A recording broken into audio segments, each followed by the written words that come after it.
네, 오늘 본문은 빌립보서에 나오는 본문입니다.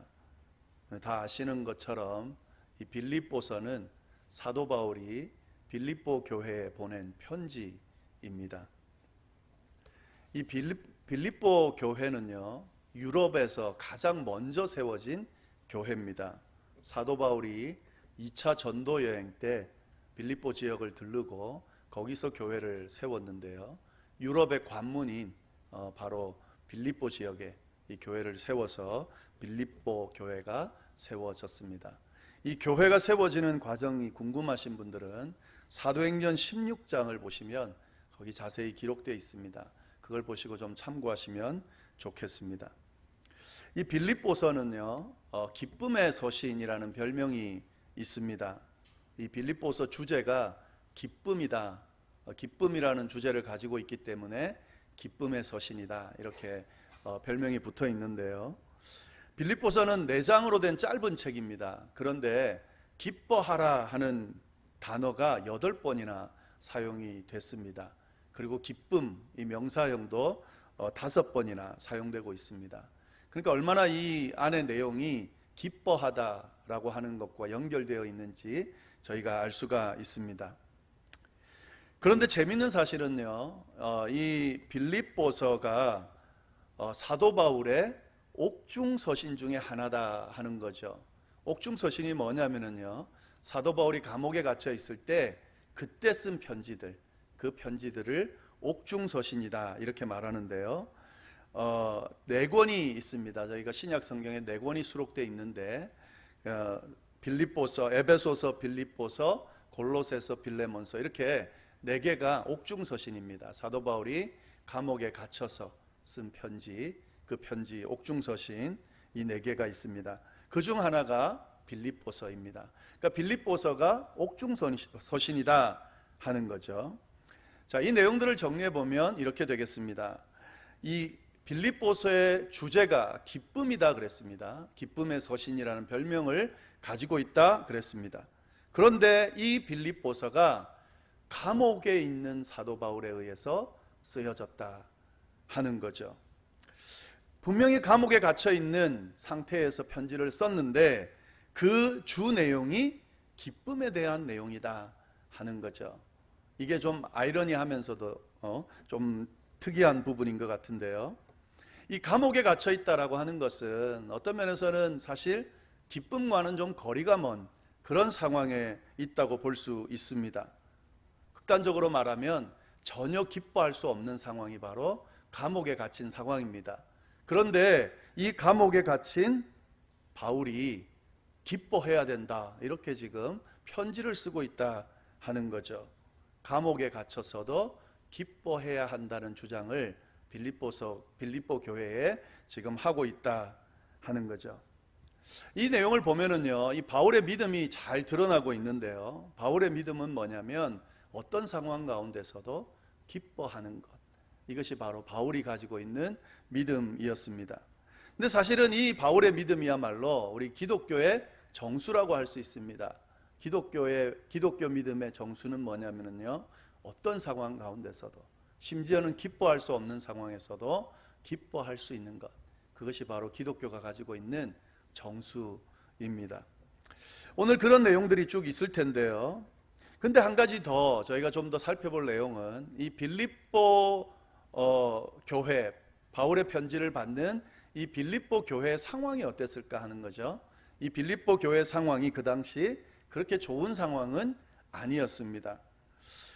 여러 가지 어려움을 겪고 있는 상태였는데요. 특히 외부에서 이 빌립보 교회를 망가뜨리려고 하는 세력이 있었는데 계속되는 이 핍박으로 인해서 빌립보 교회 교인들이 굉장히 피곤해진 상태, 지친 상태, 아주 힘든 상태에 처해 있었습니다. 이들에게 지금 감옥에 갇힌 바울이 편지를 쓰고 있는 겁니다. 그것도 기쁨과 희망의 메시지를 담아서 편지를 쓰고 있는 겁니다. 감옥에 갇힌 사도 바울이 힘든 시간을 겪고 있는, 바울과 같이 동일하게 힘든 시간을 겪고 있는 빌립보 교회 성도들에게 쓴 기쁨의 소식, 굉장히 좀 특이하죠. 특이하면서도 좀 특별한데요. 지금 이 빌립보 교회 교인들에게는 이 편지가 너무 꼭 필요했던 것 같아요. 왜냐하면은 지금 자기하고 똑같은 상황에 처해 있는 사도 바울이 자신에게 편지를 하는데 그것도 희망과 기쁨의 내용을 담아서 편지하고 있다 하는 것은 아마 이 빌립보 교회 성도들에게는 큰 도움이 됐을 겁니다. 왜냐하면은 감옥에 gat혀 있는 사도 바울이 기뻐할 수 없는 그 상황에서도 기뻐할 수 있다면, 그러면 자신들도 기뻐할 수 없는 이 상황 가운데서도 기뻐할 수 있다는 것이 되기 때문에 이 편지는 이들에게 굉장히 큰 도움이 되는 편지다, 이렇게 볼 수 있을 것 같습니다. 사실은 이 편지는 신앙생활하는 우리에게도 굉장히 큰 도움이 되는 편지입니다. 왜냐하면 우리가 신앙의 길을 쭉 걸어가면서 우리 인생 자체가 쉽지 않지만 신앙의 여정은 더 쉽지 않거든요. 이렇게 신앙의 여정을 걸어가면서 환난과 시련이 끊이지 않는 이 세상에서, 또 근심과 걱정거리들이 끊이지 않게 주어지는 이 삶의 여정에서 어떻게 이 믿음을 지키고 기쁨을 유지하며 살아갈 수 있는지에 대해서 이 메시지가, 이 빌립보서가 잘 말해주기 때문에 우리에게도 굉장히 큰 도움이 되는 그런 말씀이다 하는 거죠. 또한 이 빌립보서에 담겨져 있는 이 메시지는 남은 여생을 어떻게 우리가 살아야 되는지에 대해서도 알려주기 때문에 이 빌립보서는 저희에게도 큰 도움이 되는 책이다라고 말씀드릴 수 있겠습니다. 자, 그러면은요, 오늘 이 빌립보서를 가지고 우리가 말씀을 나눌 텐데, 감옥에서 힘든 시간을 보내고 있던 사도 바울이 동일하게 힘든 상황에 처해 있는 빌립보 교회 성도들에게 도대체 어떤 말씀을 전해줬을까 하는 질문이 생기는데요, 이 빌립보서 전체를 다 살펴볼 수는 없고요, 오늘 본문의 근거에서만 저희가 좀 내용을 살펴보게 될 텐데, 빌립보서를 한번 시간 내서 쭉 읽어보시면 좋을 것 같습니다. 오늘 말씀 저희가 보면서요, 또 빌립보서 전체도 한번 보면 좋을 것 같습니다. 이 사도 바울이 빌립보 교회 성도들에게 이야기한 내용, 오늘 본문만 가지고 보면 한 3가지 정도 말씀드릴 수 있을 텐데, 이거를 오늘 하루에 다 말씀 안 드리고요, 몇 주에 걸쳐서 좀 나눠서 말씀을 드리려고 합니다. 좀 구분해서 좀 잘 보시면 좋을 것 같습니다. 첫 번째 오늘 나누게 될 말씀은 뭐냐면요, 이 힘들어하는 빌립보 교회 성도들에게 감옥에 갇힌 바울이 뭐라고 메시지를 전하냐면 기뻐해라, 이렇게 전하고 있어요. 이 빌립보서 주제니까 당연히 그 내용이 나오겠죠. 그러니까 그 내용을 먼저 좀 살펴보도록 하겠습니다. 4절 말씀 보시면은 이렇게 되어 있습니다. 주 안에서 항상 기뻐하라. 내가 다시 말하노니 기뻐하라. 감옥에 갇힌 바울이 힘든 상황에 처해 있는 성도들에게 지금 기뻐하라라고 편지를 쓰고 있다 하는 거죠. 기뻐하는 것. 사실 기독교 신앙에 있어서 이 기뻐하는 것은 너무 중요한 부분입니다. 그래서 성도라고 하면 당연히 기뻐하는 것은 해야 하는 아주 마땅한 일입니다. 지금 사도 바울은 그 내용을 이야기하고 있다 하는 거죠. 당연한 걸 지금 이야기하는 거죠. 그런데 이 당연한 것을 바울이 어떻게 표현하는지를 잘 보셔야 오늘 말씀을 통해서 하나님의 음성을 잘 분별할 수가 있습니다.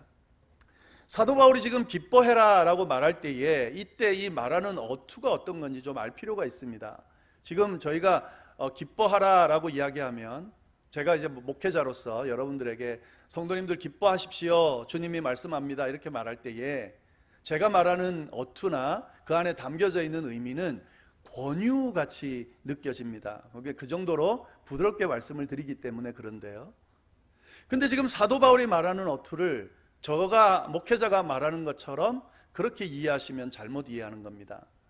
여기서 지금 기뻐하라 라고 사도 바울이 말하는 것은 단순한 권유가 아닙니다. 이거는 명령입니다. 명령. 기뻐해라, 명령문이죠.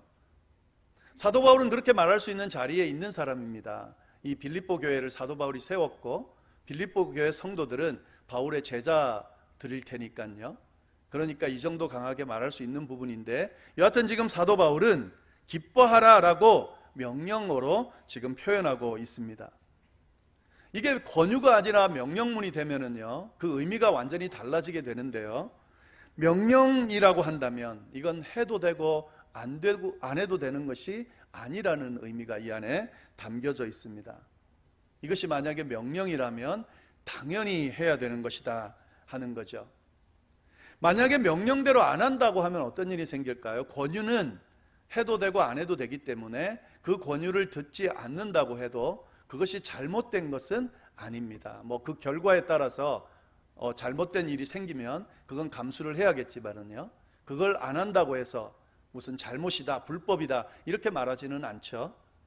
그런데 명령이라면 달라집니다. 명령을 했는데 그 명령을 듣지 않는다라고 하면 그것은 명령 불복종이 되는 겁니다. 명령을 지키지 않는 상황이 되는 겁니다.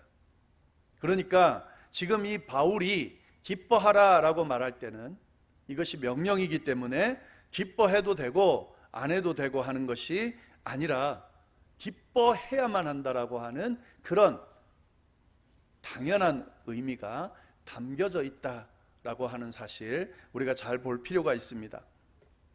오늘 이 말씀을 통해서 우리에게 하시는 하나님의 명령도 마찬가지입니다. 하나님께서 성도에게 명령하실 때 기뻐하라라고 말씀하십니다. 이것은 권유가 아니라 명령이라는 사실, 오늘 말씀을 통해서 저희가 알 수가 있습니다. 명령이기 때문에요, 이건 선택할 수 있는 것이 아닙니다. 만약에 기뻐하라는 이 하나님의 말씀을 우리가 듣지 않는다고 하면 그것은 명령 불복종이 됩니다. 성도는 기뻐해야 합니다. 기뻐하면서 살아야 합니다. 우리가 성도라면, 성도가 아니라면 사실은 이거 아무 의미가 없는 거죠. 성도들에게 하는 말이에요.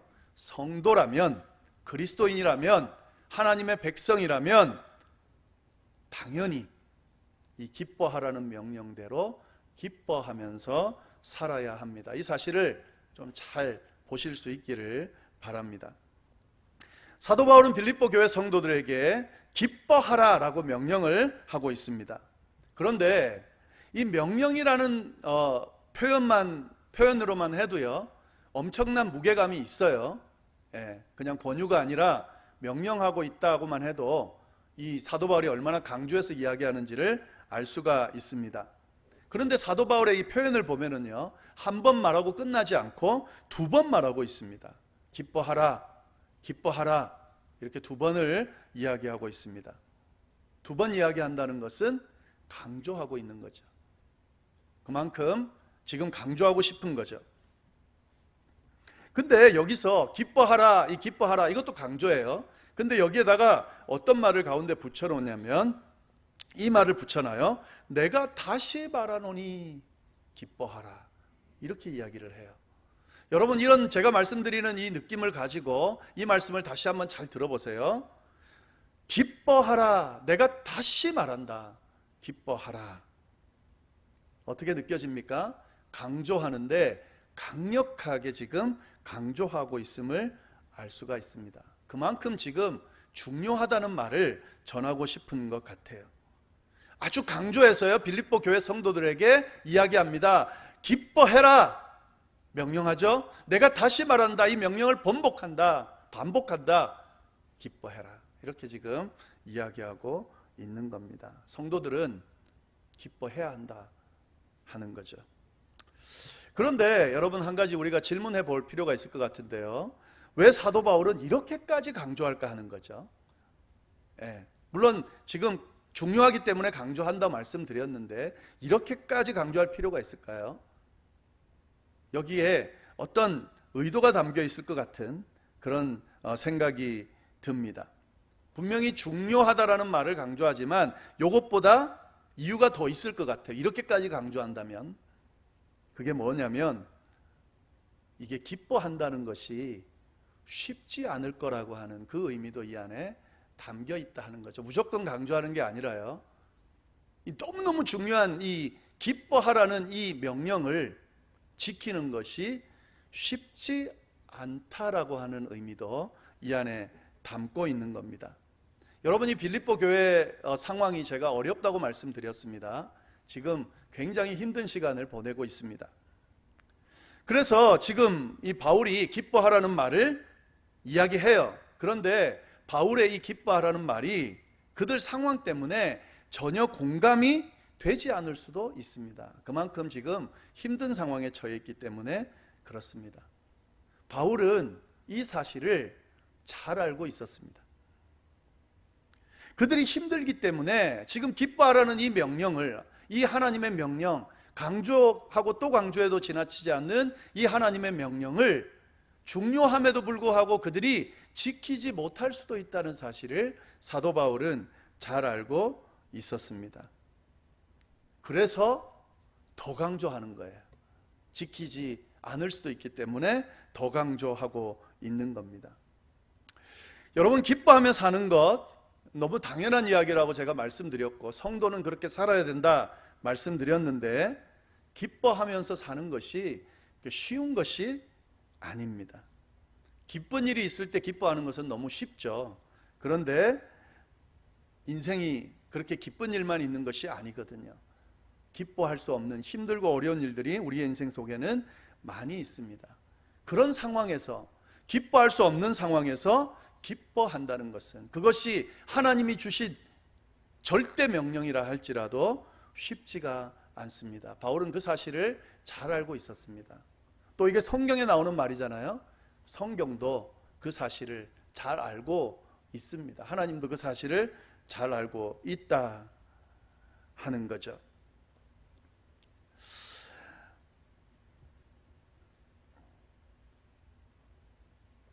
그런데 바울이 지금 이런 상황들, 이 사실을 잘 알고 공감하면서 지금 그래도 강조하면서 기뻐하라고 지금 말하고 있는데요.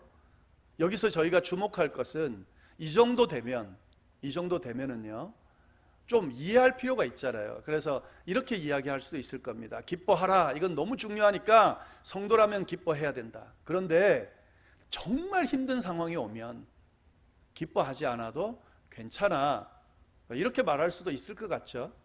왜냐하면 지금 이해를 하니까요. 기뻐해야 되는 것은 알지만 기뻐할 수 없는 상황에서는 이 명령을 지키지 못한다는 것을 바울도 알고 성경도 알고 하나님도 다 아시기 때문에, 그 정도 되면 이해하기 때문에요, 그래, 좀 때로는 기뻐하지 않아도 돼, 이렇게 말할 것 같은데, 오늘 말씀을 보면은 어떻게 이야기하냐면 그래도 기뻐하라고 지금 강하게 이야기하고 있다 하는 거죠. 더 강조해서 지금 말하고 있습니다. 상황 때문에 기뻐하지 못하고 있고 충분한 변명거리를 가지고 있는 그들에게 바울이 뭐라고 이야기하냐면, 더 강조해서 2번, 3번에 걸쳐서 뭐라고 이야기하냐면 기뻐하라고 이야기하고 있다 하는 거죠. 오늘 말씀에서요, 우리가 빼먹지 말아야 될 것은 항상 기뻐하라 이렇게 말했다는 사실에 주목할 필요가 있습니다. 이 항상이라는 이 말은 예외가 없이 언제나 이런 의미가 있잖아요. 힘든 상황, 기뻐할 수 있는 상황, 기뻐할 수 없는 상황, 그 상관없이 항상 기뻐해야 된다. 언제나 기뻐해야 된다. 그러니까 기뻐할 수 없는 상황도 포함되는 거죠. 그때도 기뻐해야 된다라고 이야기하고 있는 거죠.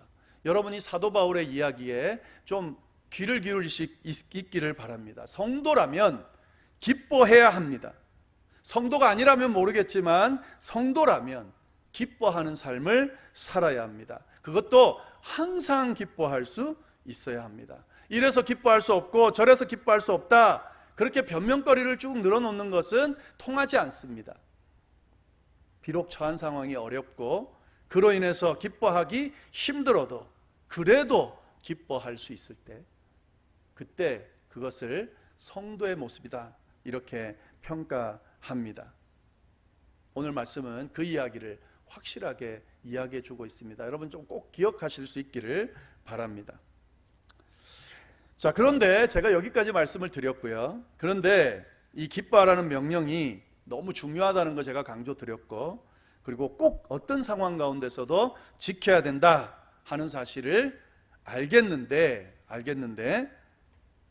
그래서 억지로라도 한번 노력해 보겠다라고 그렇게 결심도 하고 아마 하실 텐데, 그래도 안 되는 경우는 어떡하나 하는 거죠.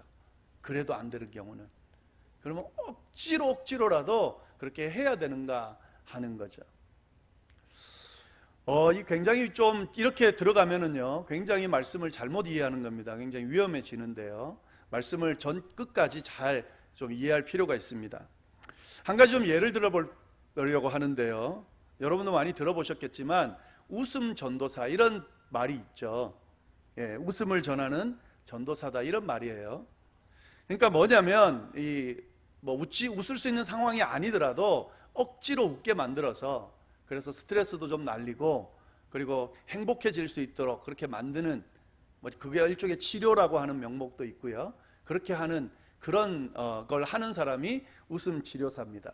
제가 예전에 어떤 모임에 가서 그 웃음 치료사가 와서 잠깐 그렇게 하는 거를, 저는 청중이었고요.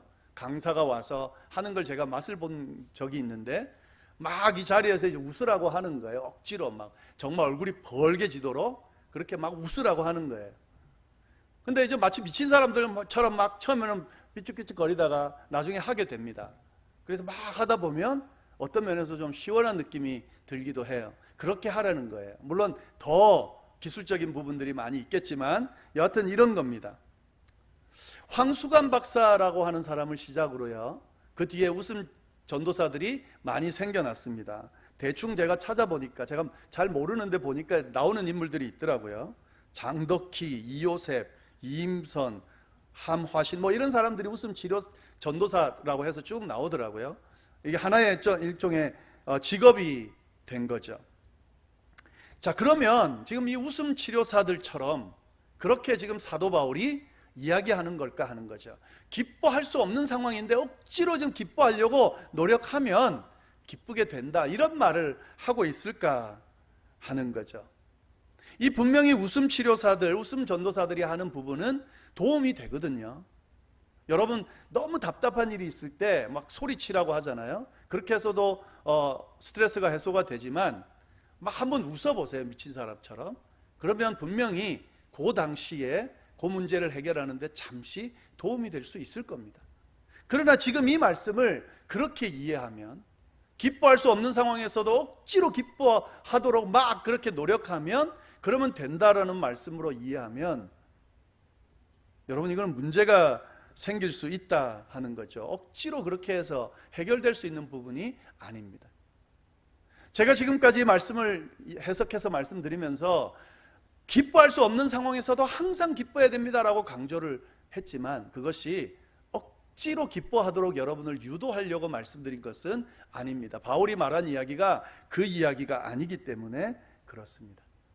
이 웃음 전도사들, 웃음 치료를 통해서 하는 이것도 한계가 있습니다, 여러분. 어떤 일이 있냐면요, 이 웃음 치료사, 행복 전도사로 유명한 작가 겸 방송인 최윤희 씨라는 분이 있는데, 그 사람이 웃음을 통해서 행복을 찾아주는 노력을 쭉 해왔습니다. 그런데 그 사람이요, 그 남편하고 같이 자살을 해버렸어요. 근데 그분이 강의를 할 때 이런 강의를 했거든요. 들어보셨을 텐데, 여러분 자살을 뒤집으면 살자가 됩니다.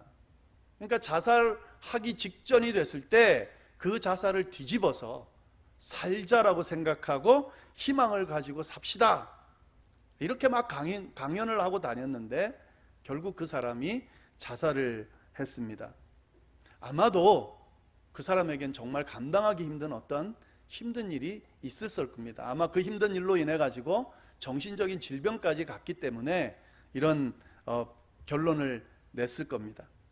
그러니까 이게 억지로 웃고 살자 한다고 해가지고 삶이 행복해지고 웃게 되는 것은 아니라는 사실을 드러내는 거죠. 예, 이것처럼 마찬가지입니다. 제가 기뻐하라는 이 말씀을 드리는, 사도 바울을 통해 주어지는 이 말씀이 단순하게 억지로 기뻐하려고 노력하는 것으로 기쁘게 되는 것은 아니라는 사실을 꼭 기억하실 필요가 있습니다. 그러면 어떻게 해야 되는가 하는 거죠. 기뻐하라는 이 명령을 지킬 수 없는 상황에 처했을 때도 기뻐해야 된다고 말씀한다면 도대체 어떻게 해야 하는가 하는 거죠. 하나님은 절대로 억지로 기뻐하라고 몰아붙이시는 분 아니라는 사실을 우리가 알고 말씀을 본다면 다른 답을 찾을 필요가 있습니다. 자, 여기서 우리가 말씀을 통해서 꼭 짚고 넘어가야 되는 부분이 있는데요. 지금 이렇게 돼 있죠. 기뻐하라. 내가 다시 말하노니 기뻐하라. 항상 기뻐하라. 내가 다시 말하노니 기뻐하라. 이렇게 돼 있는데요. 이 문장 속에 제가 한 단어를 빼먹고 지금 말씀을 드렸습니다. 그게 뭐냐면요, 주 안에서라는 말이 있습니다. 여러분, 지금 사도 바울이 항상 기뻐하라, 다시 말하노니 기뻐하라라고 말할 때에 그 제일 앞에 주 안에서라고 하는 이 말을 시작으로 하고 있다는 사실을 꼭 기억하실 수 있기를 바랍니다. 사도 바울의 이 명령은 주 안에서에 다 걸려 있습니다. 바울은 기뻐하라고 강조하면서 그 기쁨의 근원이 어디로부터 오는 것인지를 명확하게 제시하고 있다 하는 사실입니다. 힘든 상황에서 기뻐하는 것은 쉽지가 않습니다. 감옥에 갇힌 상태에서 기뻐하는 것은 정말 힘듭니다. 그건 말이 안 되는 겁니다. 그것이 아무리 하나님의 명령이어도, 아무리 중요하다고 해도, 그 중요성을 내가 안다고 해도 쉽지가 않습니다. 윽박지르고 그렇게 몰아붙인다고 해서 되는 것이 아닙니다. 바울은 그 사실을 너무도 잘 알고 있었습니다. 그래서 그렇게 말하고 있는 것이 아니다 하는 거죠. 그러나 여러분, 이 주 안에서라는 이 말로부터 시작하면 그 뒤의 이야기들이 가능해집니다. 주 안에서 항상 기뻐하라. 내가 다시 말하노니 기뻐하라. 이렇게 이야기한다면 그 말은 가능하다 하는 거죠. 이 사도 바울은 빌립보 교회 교인들에게 이야기를 하면서 지금 어디서 주워 들은 이야기를 하고 있는 것이 아니라 그가 직접 경험한 이야기를 전해주고 있습니다. 사도 바울이 지금 감옥에 갇혀 있잖아요. 기뻐할 수 없는 상황이잖아요. 근데 사도 바울은 그 감옥 속에서도 기뻐할 수 있다고 고백하고 있습니다. 왜냐하면 그 기쁨의 근원 되시는 주님께서 그 감옥 속에서도 함께 하시고 그와 동행하시면서 그에게 넘치는 기쁨을 허락해 주고 계시기 때문에 그는 그 속에서도 기뻐할 수 있었다 하는 거죠. 이 이야기를 빌립보 교회 성도들에게 지금 해주고 있는 겁니다. 너희가 비록 지금 힘들고 어려운 상황 가운데 처해 있지만 너희가 믿고 섬기는 그 주님께서 너희 곁에 계시다. 그 주님 안에서 너희가 기뻐할 수 있다. 그 주님께서 주시는 참된 기쁨을 누리면 그 기쁨으로 인해서 너희가 항상 기뻐할 수 있다. 어떤 상황 가운데서도 기뻐할 수 있다. 지금 그래서 강조하고 있는 거죠. 그래서 사도 바울이 지금 강조하고 있는 것은 기뻐하라는 말을 강조하는 것이 아니라요, 주 안에서 기뻐하라는 이 말을 강조하고 있는 겁니다. 주님이 기쁨의 근원 되신다. 주님이 기뻐할 수 있는 근거를 허락해 주신다. 주님 주시는 그 기쁨 가지고 있으면 어떤 상황 가운데서도 기뻐할 수 있다. 항상 기뻐할 수 있다. 이 말씀을 전해주고 있는 겁니다. 힘든 시간을 보내면서도요, 지금 이 코비드뿐만 아니라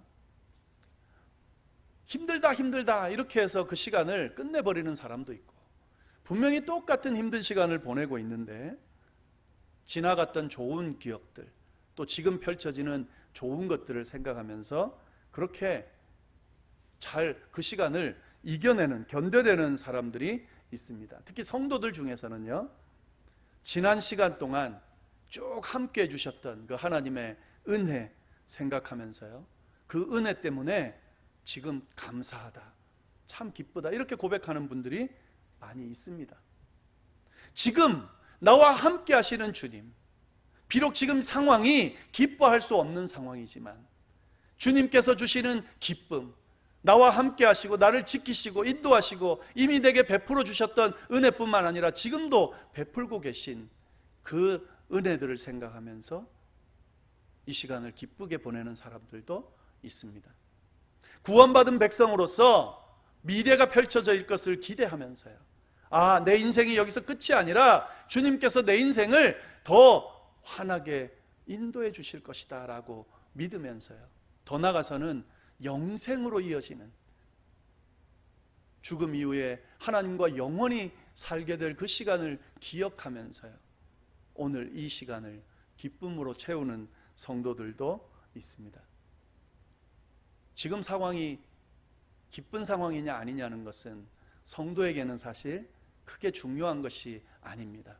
분명히 영향을 끼치고 그것이 기쁘게 만들지 못하는 그런 작용을 하지만, 성도에게 넘치는 기쁨의 근원요, 예수 그리스도를 통해서 주님 안에서 주어지는 그 은혜들 때문에 어떤 상황 가운데서도 기뻐할 수 있습니다.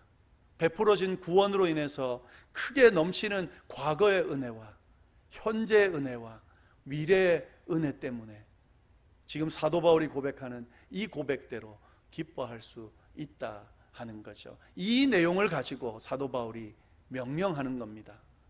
주 안에서 항상 기뻐하라. 내가 다시 말하노니 기뻐하라.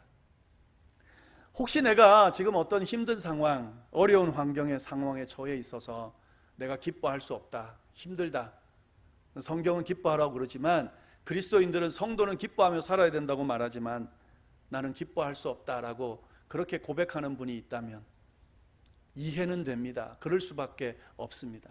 그런데 한 가지 냉철하게 들여다보셔야 됩니다.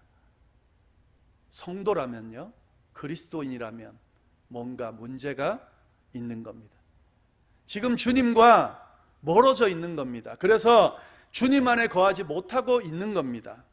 주님 안에 거하면서 주님께서 주시는 평안함과 기쁨을 마음껏 받아들이지 못하고 있는 겁니다. 뭔가 막혀 있는 겁니다. 지금 상황과 환경의 시선을 뺏기고 주님 안에서 누릴 수 있는 기쁨을 지금 누리지 못하기 때문에 기뻐할 수 없는 겁니다.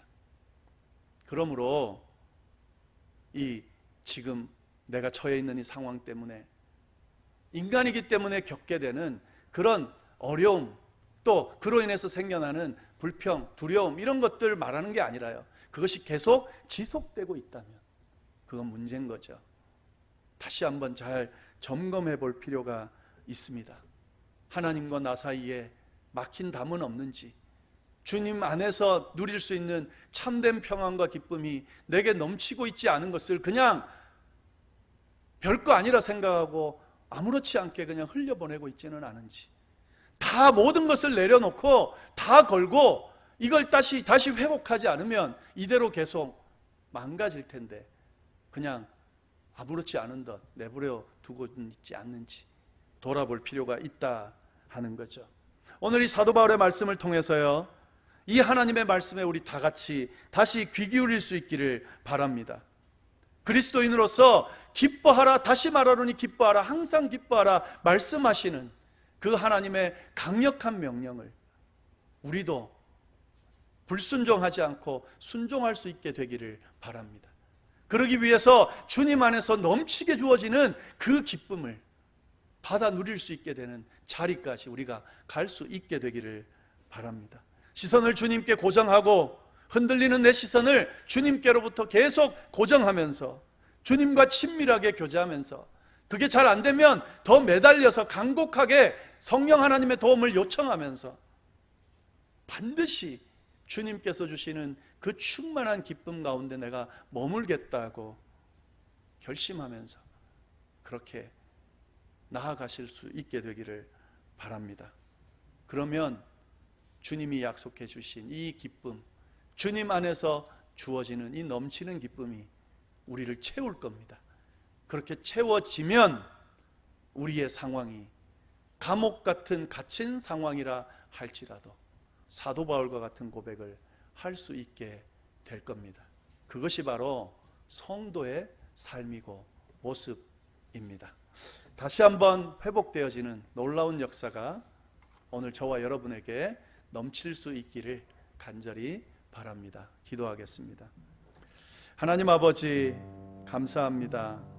오늘 귀한 말씀, 특별히 사도 바울을 통해 주어지는 그 말씀을 저희가 붙들고 다시 일어설 수 있도록 인도하여 주시니 감사를 드립니다. 감옥에 갇힌 사도 바울이 기뻐하라고 담대히 외칠 수 있었던 이유는 그가 갇혀있는 그 감옥 상황이 사도 바울을 얽매지 못했기 때문이라 생각이 듭니다. 그 감옥 속에서도 넘치게 흘러 주어지는 주님 안에서의 그 기쁨으로 사도 바울이 가득 찼기 때문에 그가 기뻐할 수 있었고, 또 힘들어하고 있는 빌립보 교회 성도들에게 기뻐하라고 당당히 명령할 수 있었다 생각이 듭니다. 하나님, 오늘 저희에게도 이 말씀을 통해 동일하게 명령해 주시니 감사합니다. 하나님, 주님의 그 명령을 아멘으로 받을 수 있도록 인도하여 주옵소서. 기뻐할 수 없는 상황, 도무지 기쁨이 나오지 않는 그 상황 가운데서도 주 안에서 기뻐할 수 있다고 믿고 다시 일어서서 주님 바라보고 주님 주시는 그 기쁨으로 가득 채우는 저희가 될 수 있도록 인도하여 주옵소서. 주님께서 주시는 그 기쁨을 맛보고 또 그 맛본 기쁨을 사람들에게 전하는 귀한 전도자의 삶을 사는 저희가 될 수 있도록 주여 역사하여 주옵소서. 특별히 하나님, 이 사실을 말씀을 듣고 깨달아도 도무지 움직여지지 않는 그런 연약한 처지에 있는 분들이 계시다면 하나님 친히 찾아가 주셔서 주께서 손을 잡아주시고 강력하게 이끌어 세워주셔서 기뻐할 수 있는 자리까지 올 수 있게끔 주께서 이끌어 주시기를 간절히 바랍니다. 그래서 회복되어지고 다시 주님 안에서 기쁨을 회복함으로 그의 인생을 멋지게 살아갈 수 있게 하여 주시고, 그로 인하여 또 다른 사람이 일으켜 세워지는 놀라운 역사도 일어날 수 있도록 주여 인도하여 주옵소서. 함께하여 주시기를 간절히 바라고 살아계신 예수님의 이름으로 기도드립니다.